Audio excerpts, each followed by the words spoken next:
Boa tarde a todos. Bom, está funcionando tudo direitinho aí? Antes de mais nada, muito obrigado de novo. Queria agradecer o Rato, queria agradecer o Gilmar, o Dr. Marco. Como eu disse para vocês em particular, isso aqui não é um convite, é uma convocação. Então, muito obrigado. E parabéns por estarem abrindo a Federação e a CBF para esse tipo de coisa. Muito obrigado. Bom, o que eu queria passar para vocês é o seguinte aqui. A gente está falando de gestão, mas eu me encontro aqui em dois papéis. E é isso que eu queria dividir com vocês nesse período que a gente vai estar junto. Um papel é o papel de uma empresa que monta um time de futebol como empresa no Brasil. Então, para a gente mostrar para vocês o que a gente fez desde o começo até agora e os resultados. O segundo é o papel do que nós somos, um time pequeno, lutando para sobreviver num país como o nosso, num futebol, num cenário de futebol como o nosso. Então, vamos lá. Eu vou começar... aqui atrás. Eu vou começar falando um pouquinho sobre a história da Red Bull. Rápido, tá? Então, é uma empresa que hoje está em 166 países. E o Brasil era o quarto, agora é o quinto mercado. A gente, ano passado, caiu por causa da crise. Vamos buscar isso de volta. E aí, basicamente, de Red Bull, eu poderia ficar falando aqui meia hora, mas eu vou falar mais rápido. Esse aqui é um exemplar do primeiro Red Bull que teve. Quem daí na Tailândia é assim. Para quem tem a minha idade ou mais, vai ver que é um Tafman E, né? Então, o que é basicamente que a Red Bull fez? Ela tinha que transformar isso aí nisso aqui. E para fazer isso, investindo 30% do faturamento bruto em marketing. Simples assim. E desse 30% de investimento, quase 90% é em esporte. Então, o futebol é uma das estratégias, é uma das plataformas e vai ser a principal plataforma de esporte da Red Bull no mundo. Uma diferença do nosso tipo de atuação, a gente não trabalha como patrocínio, assim como construção. Então, os times de futebol são da Red Bull, a equipe de Fórmula 1 é da Red Bull, a Toro Rosso, a Red Bull Racing do Brasil, todos esses eventos são proprietários da Red Bull. A gente acredita em construir junto, não só em patrocinar. E hoje a gente está falando de 700 atletas em mais de 120 modalidades esportivas mundo afora. E com um detalhe muito importante, sempre no longo prazo. Essa aqui é uma foto do Sebastian Vettel, quando ele assinou o primeiro contrato com a Red Bull, quando ele tinha 13 anos de idade. Muita gente vira hoje e fala assim, é fácil ser campeão do mundo de Fórmula 1. 13 anos para ele ser tetracampeão. Não é fácil. Precisa de trabalho e precisa de acreditar no longo prazo. Pois bem, vamos falar um pouquinho então do nosso futebol e desse jeito Red Bull no futebol. Esse é o nosso mapa, o que nós temos da plataforma de futebol da Red Bull no mundo. Então tudo começa em Salzburg. Salzburg é na Áustria, do lado da sede da empresa. Então foi lá que começou o primeiro time, o Red Bull Salzburg. Tinha lá um time chamado Cassino Salzburg, foi comprado pela Red Bull. Esse time hoje acumula mais de 6 títulos austríacos, e é um time que hoje é referência lá na Áustria. Além do Red Bull Salzburg, a gente tem um time B lá chamado Liefering, também na segunda divisão.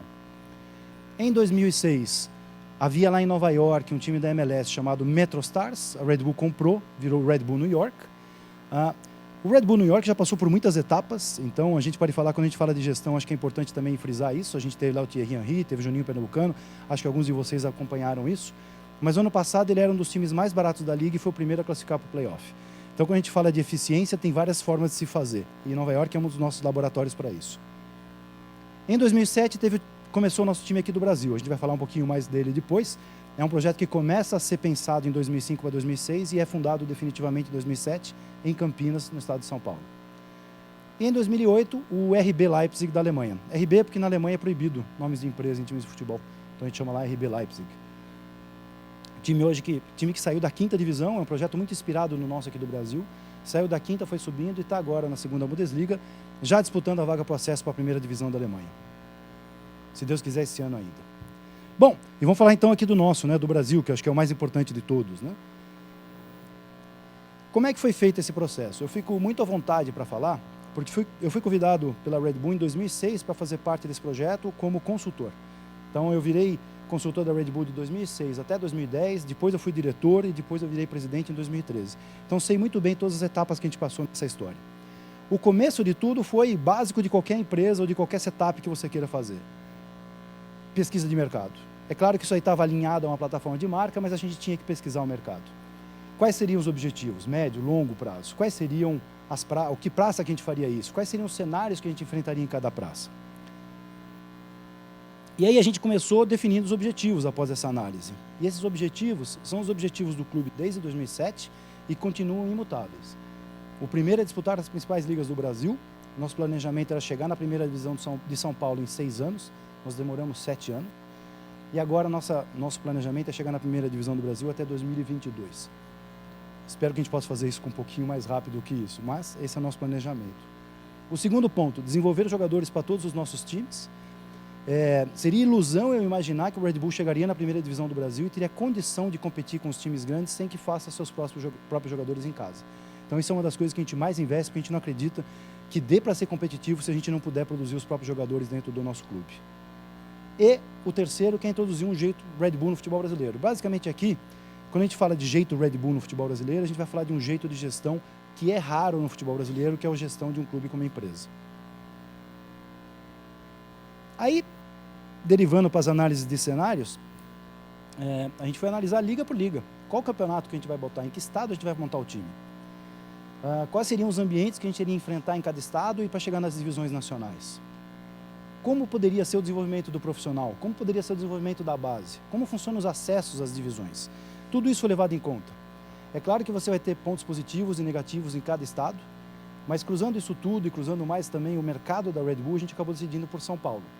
A gente sabia que São Paulo, por um lado, é a principal liga do Brasil, regional, a mais forte, mais rica, e que, por outro lado, nos daria mais trabalho para chegar na primeira divisão. A gente poderia pegar um estado, por exemplo, que não tem nem segunda divisão, seria muito mais fácil você chegar até no sistema nacional.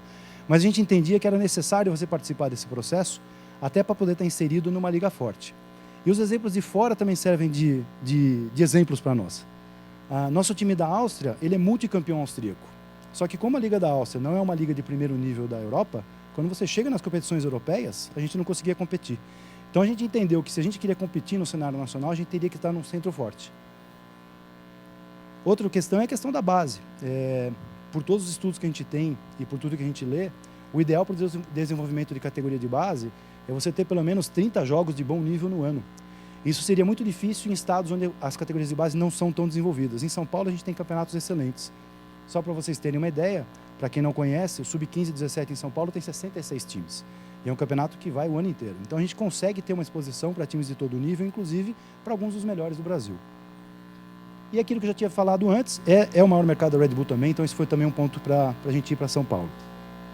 Ok, decidiu-se por São Paulo. Que cidade? Aí vem o segundo ponto. Por que a gente escolheu Campinas? É claro que Campinas tem uma localização interessante, é claro que Campinas tem tradição no esporte, o Guarani é o único time do interior que foi campeão brasileiro, tem a questão da infraestrutura, tem aeroporto internacional e tudo, mas no fundo tem um ponto que foi fundamental para essa escolha.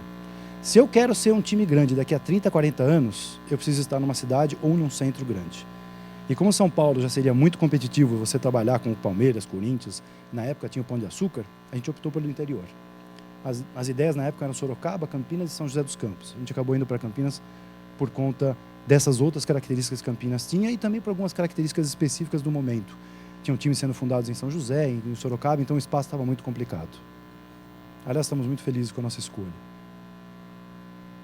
E aí, quando a gente entra para a execução, é importante frisar que a gente não tinha como pressuposto básico ser um clube empresa.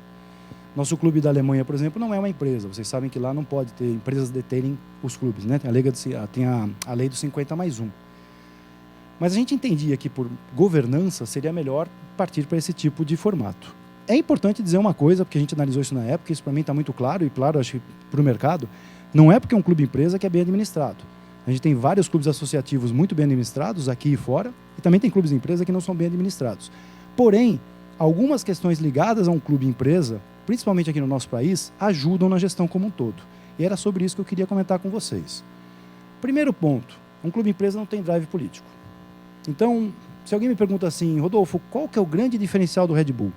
Eu vou dizer para vocês uma coisa muito simples. Nosso grande diferencial é que todas as nossas decisões são técnicas. Eu sei que parece simples, mas isso é muito importante. Ouvi hoje na palestra do Baldini, ele falou sobre isso. Como você separa a parte política da parte técnica. E isso é muito importante. Porque essa derivação, e aí entro até para a palestra do Gilmar também, vai te permitir fazer a meritocracia que é necessária para um processo transparente e sério. Segundo ponto, o imediatismo.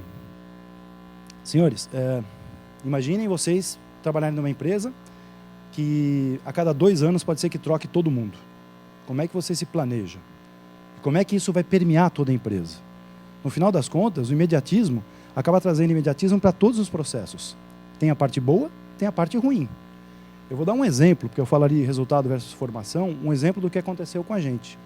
Nós fomos jogar um jogo de pré-temporada amistoso, segunda rodada do Sub-15 contra um time lá do interior de São Paulo. Estávamos perdendo 2-1 e o técnico pediu para o time fazer cera. Amistoso, pré-temporada, segunda rodada, não valia nada. O que é formação nisso? O que a gente tem de formação? Nada. Só que o cara estava preocupado em permanecer no emprego. Porque o imediatismo e todo esse drive político que traz esse imediatismo acaba permeando toda a instituição. E é esse tipo de coisa que a gente deveria evitar. Quando a gente entra no planejamento, como é que você pode planejar, por exemplo, base? Você pega um menino com 14 anos, quando é que ele vai estar formado? Com 19, com 20? Como é que eu faço um planejamento de 5, 6 anos se nesse período eu for ter 3 presidentes diferentes com 3 diretorias diferentes? Que tipo de continuidade eu vou conseguir deixar para isso? O Gilmar mencionou uma coisa aqui que parece simples, mas é muito importante. Eles estão fazendo um banco de dados que vai ficar para sempre aqui. Você imagina se a cada vez que troca o diretor de seleções ou que troca o técnico, ele tem que buscar todas as informações de novo. Imagina ele falar assim, mas quem que você convocou no 15? Quem que você convocou no 17? Vê vídeo. Isso é necessário, senão você não tem continuidade nenhuma.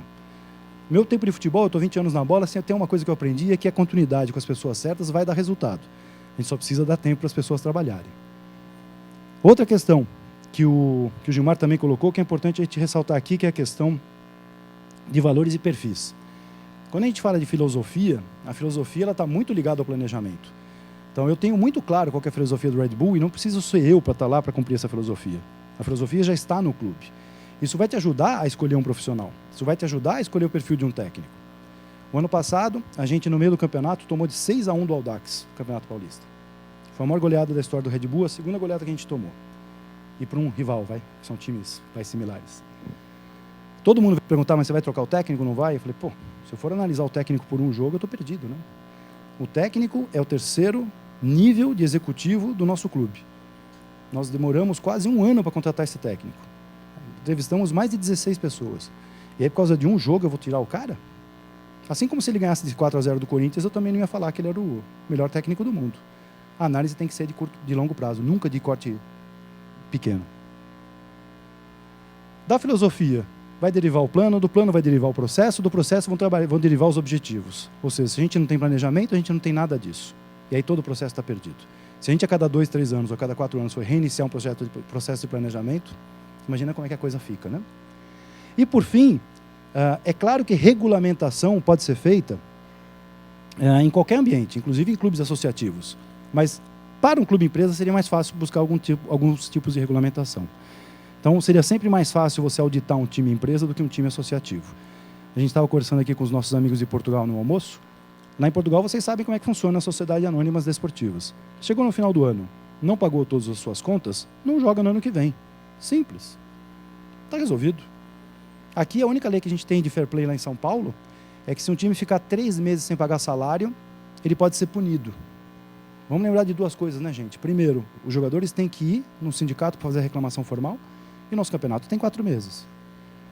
Então vai ser difícil alguém ser punido desse jeito, né? Então existem formas de você regulamentar, mesmo fora de clubes associativos, mas caso os clubes fossem empresa, seria um pouquinho mais fácil. Eu vi uma frase sobre clube empresa outro dia de um jornalista que é muito pertinente. Ele falou que se os 20 clubes da primeira divisão do Brasil fossem empresas, ainda assim ia cair 4. E é verdade. Então, não é só isso que vai resolver nosso problema, mas ajudaria em alguns processos. Bom, tá bom, você falou esse monte de coisa, mas quais são os resultados? Esse que eu queria dividir com vocês, que a gente já tem algumas coisas para mostrar. Antes de mais nada, tem um videozinho, se puderem baixar um pouquinho a luz, que conta a história do nosso time. Como nosso time ainda não é muito conhecido Brasil afora, eu queria mostrar para vocês.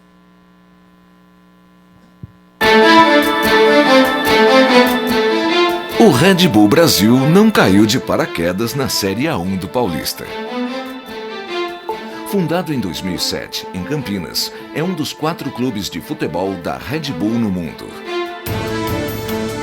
O nosso objetivo, sempre pensando no longo prazo, é disputar as principais competições do país. Mas isso não acontece do dia para a noite. Nossa estreia na 4ª divisão do Paulista foi em 2008, quando ficamos a 1 gol do acesso à Série A3. Essa conquista só viria no ano seguinte, junto com o primeiro título do Red Bull Brasil. Em 2010, na A3, mais vitórias, mais um título, além do vice-campeonato na Copa Paulista. Na Série A2, por mais que o time lutasse em campo, ficamos novamente a apenas um gol do acesso em 2 anos consecutivos. Finalmente, em 2014, conquistamos o tão sonhado acesso e pudemos soltar o grito do peito. E não chegamos na primeira divisão por acaso.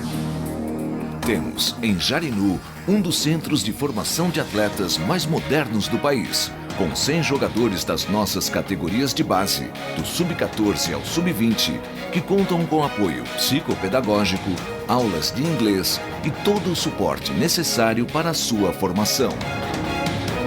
Além do time profissional, que manda seus jogos no estádio Moisés Lucarelli, em Campinas.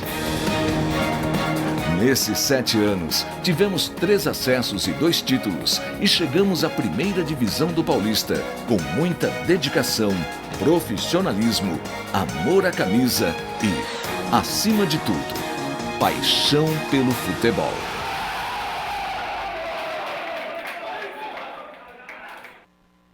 Duas coisas antes de eu continuar. Tem aqui um atleta que jogou por nós. Muito obrigado, Ricardo, por ter participado. Foi campeão da 4ª e da 3ª divisão com a gente. Muito obrigado. Você vê que ele saiu, não é mais atleta, mas hoje está se desenvolvendo no mercado, então a gente está muito feliz. Tem uma coisa que eu acabei não comentando antes, que o Dunga comentou hoje de manhã, que era o fato novo, né? Vocês sabem que a média de um técnico no Campeonato Brasileiro da Série A hoje do Brasil é de 131 dias? Não é uma loucura isso? Como é que a gente quer ter continuidade? Como é que a gente quer ter processo? Como é que a gente quer ter planejamento desse jeito? Não vai andar, né? Algumas coisas realmente têm que mudar. Muito bem. Falando de resultados de base, esse é o nosso sub-20, a gente tem sub-20, sub-17, sub-15, sub-14. Eu fico muito feliz em dizer para vocês que os 3 chegaram na semifinal do Paulista no ano passado, a gente perdeu as 3 para o Santos. O Santos é uma referência de categoria de base, então a gente até pode se dizer muito orgulhoso com esse resultado. Começamos o sub-14 ano passado, vocês sabem como é que é a legislação no Brasil, a gente não pode ter hospedado lá com a gente menores de 14 anos, então a gente começa o trabalho efetivamente com 14. E para evitar esse gap, porque com 14, muito cá entre nós, o jogador já está quase formado, né, em algumas questões, principalmente motores, a gente criou um processo chamado Under My Wing, que são 2 centros avançados, um em Campinas, um em São Paulo, onde a gente faz análise de jogadores de 11 até 13 anos. O de São Paulo é lá no núcleo de alto rendimento, então é um lugar excepcional para receber os meninos. Sem contar, a gente faz algumas peneiras, fizemos uma peneira aqui na Rocinha também, então a gente tem trabalhado com esse público em outro nível. Bom, e como a gente está aqui na Casa do Futebol, eu queria dizer, estou aqui com a presença do presidente também, que nós estamos representando o nosso país de maneira digna. Então, em 2014, fomos campeões na Holanda da Open Cup, ganhamos do Liverpool na final de 3-0, e fomos campeões ano passado também do Agatha Cup, sub-18 na Holanda. E esse rapaz aqui, bonitinho, é nosso goleiro, o primeiro convocado da seleção brasileira em sub-17, hoje está na Áustria, jogando lá pelo Liefering, está indo para o Salzburg. E essa parte também é muito importante para nós, para apresentar resultados. Porque quando eu recebo um fax como esse aqui, por exemplo, que a gente recebeu semana retrasada, da convocação do Sub-17, eu tenho que ficar orgulhoso pelo trabalho que a gente está fazendo. Está Red Bull e o resto é só time grande. Então é muito legal a gente se ver inserido num ponto como esse depois de 7 anos de vida. Agora, quando a gente fala de base, eu queria só pontuar 2 questões aqui. Eu sei que debate sobre categorias de base vai ser mais para frente, mas eu não vou poder estar aqui, então eu só queria pontuar 2 coisas. Como é que funciona na Alemanha, né? Nós temos um time na Alemanha. Quando a gente começou com o time na 5ª divisão, uma divisão amadora, a 4ª divisão é semi-profissional. Quando você vai para a 3ª, você passa por uma análise muito grande da federação. Vem um questionário de 700 perguntas. E a maioria delas é relacionada à tua estrutura e à tua parte de formação. Se você tiver um CT, se você não tiver um CT, perdão, você não entra na Bundesliga. Então a análise passa em cima disso. Ok, você tem um CT, só que seu CT vai receber uma nota A, B ou C. A C é, beleza, você vai entrar na 3ª divisão, mas precisa melhorar isso daí.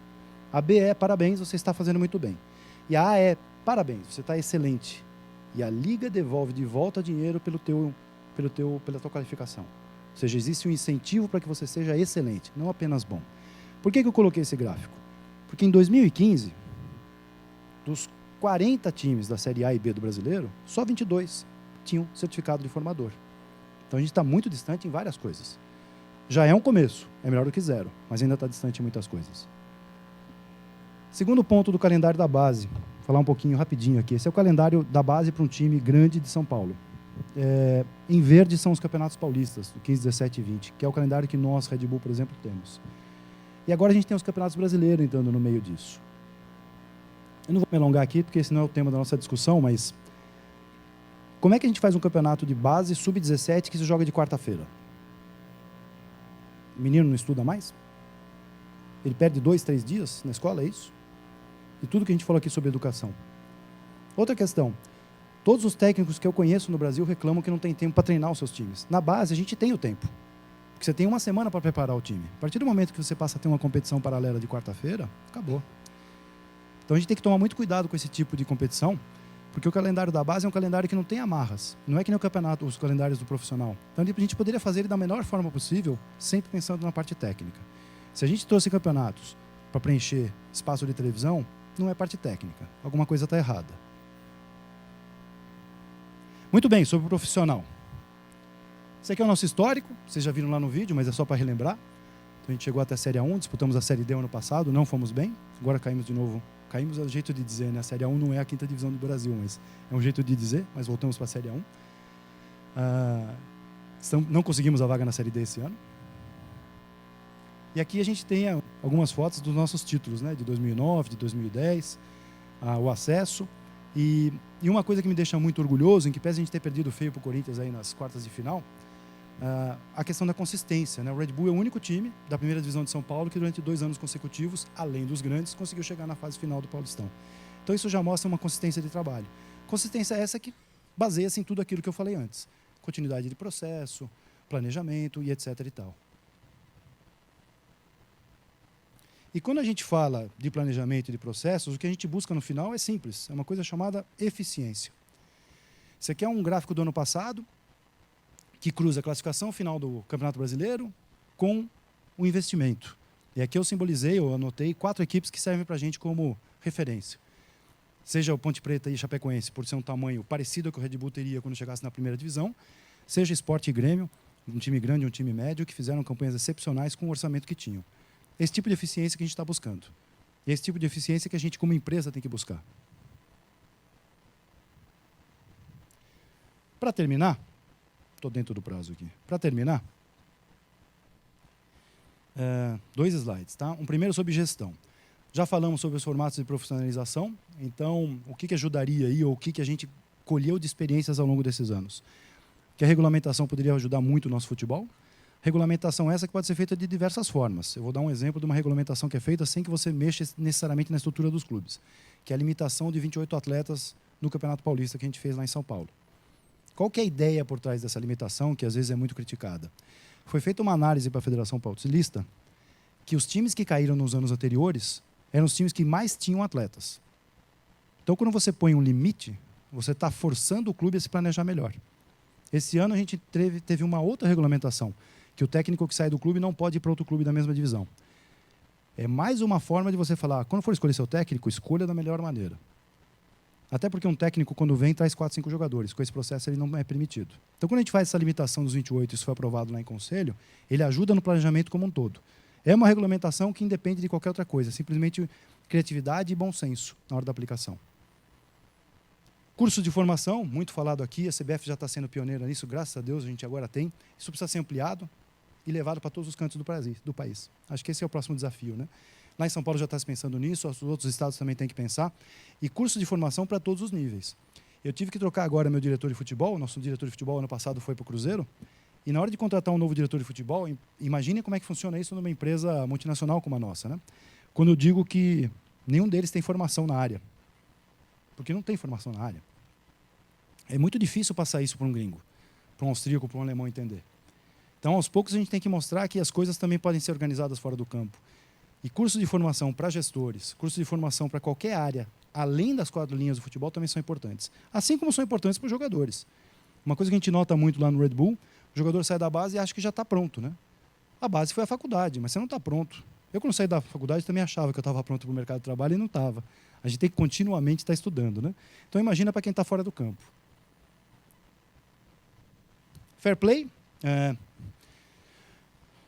Citei aqui os exemplos de Portugal. A gente praticamente não tem isso aqui no país. Está começando agora. Quando a gente fala de clube-empresa, eu vou até passar mais um aqui, depois a gente fala de calendário, mas quando a gente fala de clube-empresa e de fair play, vocês sabem que nessa última lei do Profut só teve 2 assuntos que não foram sancionados pela nossa presidente. E um deles era o que permitia que, se o clube se transformasse em empresa, ele teria um regime de taxas igual ao de um clube associativo. E isso justamente que não passou. Então, a gente não traz nenhum incentivo para o clube se transformar em empresa. Só para vocês terem a noção, o Red Bull vai num arbitral do Campeonato Paulista e todos lá, os times pequenos, recebem por volta de 3 milhões de reais de cota. Eu deixo 10%, né? Então, não tem incentivo nenhum para um clube se transformar em empresa no Brasil, principalmente do lado financeiro. Para a gente querer que os clubes passam a ver isso com uma certa vantagem, o primeiro ponto era a parte financeira ou a parte fiscal. E, por fim, calendário para todos. Eu posso dizer para vocês com tranquilidade que esse é o maior problema que a gente tem. Como eu disse no começo, eu sou um clube pequeno e, como representante dos clubes pequenos, eu tenho que falar isso. A gente não tem calendário. Isso é uma coisa que aqui na CBF a gente precisa discutir e discutir muito. Acho que já está sendo discutido a parte da Série A e B. Precisamos discutir agora a parte da C e D, ou E, ou o que mais que seja. Só para exemplificar o que eu estou falando, a gente fez um gráfico aqui que é ilustrativo, mas é interessante. Em 2006, a FIFA fez um levantamento sobre todos os profissionais envolvidos com futebol no mundo. Esses daqui eram os países que tinham mais clubes naquele momento em que a FIFA fez esse levantamento. Aos países que tinham mais clubes, a gente adicionou Rússia, Holanda, Argentina e Uruguai, até para a gente ter um comparativo com países próximos a nós ou que tem algum tipo de história no futebol. E esse aqui é o número de clubes que estão nos respectivos sistemas de cada país. Explico o da Alemanha, porque quando foi feita a pesquisa em 2006, para 2011, na Alemanha surgiram mais clubes. Mas vejam o número que está aqui, né? O percentual de clubes que estão no sistema, quando a gente fala do Brasil, é irrisória. Mas o Brasil tem uma coisa muito singular, né? O Brasil tem uma coisa que só o Brasil tem. Nenhum país do mundo tem isso. O futebol profissional não fala com o futebol amador, né? Na Alemanha, em toda a Europa, né? Você tem até a 2ª e 3ª divisão profissional, depois você tem a semi-amadora e as amadoras, né? Aqui a gente não tem isso. Então, quando a gente fala de clubes, a gente está falando de clubes profissionais. E aí, quando a gente vai falar de quantos clubes profissionais estão no sistema, a gente chega a um número que era de 16% ano passado, agora com esse aumento da Série D foi para 19%. É muito pouco. Por que não tem acesso a todos os clubes profissionais do Brasil ao calendário nacional? É uma coisa que a gente tem que resolver. Não dá para a gente continuar dessa maneira. E, por fim, só para formalizar essas 3 questões aí ligadas ao calendário. O que a gente entende que seria importante? Que a decisão por vagas ou subsídios siga critérios técnicos, como, por exemplo, o ranking dos estados. Esse é apenas um comparativo. São Paulo, Roraima, que é o último lugar do ranking, e Bahia, que é um estado intermediário. Então, quando a gente faz uma proporção pelo ranking, pelo número de clubes, fica notável que o número de vagas que a gente tem na Série D não é compatível com a realidade. Enquanto a gente tem, em alguns estados, clubes que nem querem ir para a Série D, lá em São Paulo a gente está com represado 20, 30 clubes desesperados para ir. Se a CBF não tem condição de bancar a todos, a gente fala de subsídio, que abra para quem tem vontade de disputar mesmo sem ser bancado. Mas isso é uma necessidade de se resolver o quanto antes. Segundo ponto, calendário mínimo. Está aqui o Juninho, presidente do Ituano, feliz porque ganhou vaga na Série D. Ele vai disputar uma Série D com 68 clubes. Não sei se todos vocês sabem como é que está o processo, mas a Série D tinha 40 clubes, foi para 48, foi para 68, né? Desses 68, 32 vão para a segunda fase. O que quer dizer que 36 vão sair fazendo 6 jogos. Ou, pior ainda, 52 vão sair fazendo 8 jogos. Isso é calendário? Quanto dá 8 jogos? Dá 2 meses? Como é que você faz com o investimento que você fez, Juninho, por 6 meses com seus atletas? Isso é uma coisa que a gente tem que pensar. Não dá para ser desse jeito. Quando a gente fala de calendário, não é simplesmente a gente ter uma competição que tenha grupos pequenos. A gente tem que ter grupos maiores. No mínimo 10 jogos, pelo menos, 12 jogos, pelo menos. Senão a gente não consegue ter calendário. E tem outra questão. A gente está falando de uma competição com a Série D, que esse ano vai ter 17 grupos de 4, onde se classificam os primeiros 17 mais 15 segundos colocados. Então, o índice de aleatoriedade é muito grande. Torna a competição muito menos justa. Eu fico brincando aqui, até brinquei antes do evento, que eu, como torcedor, odeio pontos corridos, mas como dirigente eu adoro. Então, nesse caso aqui, para a gente poder ver como é que a coisa fluiria de uma maneira mais justa, a gente teria que ter, no mínimo, mais jogos em cada etapa. E, por fim, o ideal seria permitir o acesso a todos os clubes brasileiros, pelo menos de primeira divisão dos estados, ao sistema estadual, ao sistema nacional. O que isso quer dizer? Hoje nós temos 650 times profissionais no Brasil, 350 estão em primeiras divisões pelo Brasil e 128 estão disputando os campeonatos nacionais. 221 estão esquecidos. Eu pus 221 porque eu estou aqui, né? Eu sou do 122º. Mas são 222 clubes que estão à margem do futebol brasileiro. Isso a gente precisa resolver. Queria só dizer uma última coisa antes de terminar, até porque meu tempo está acabando. Não estou aqui defendendo o Red Bull, não estou aqui defendendo o Estado de São Paulo. Eu estou defendendo o futebol brasileiro. Eu não sei quantos de vocês estavam, mas eu estava em Belo Horizonte ano passado. Eu não quero nunca mais passar por aquilo. Muito obrigado.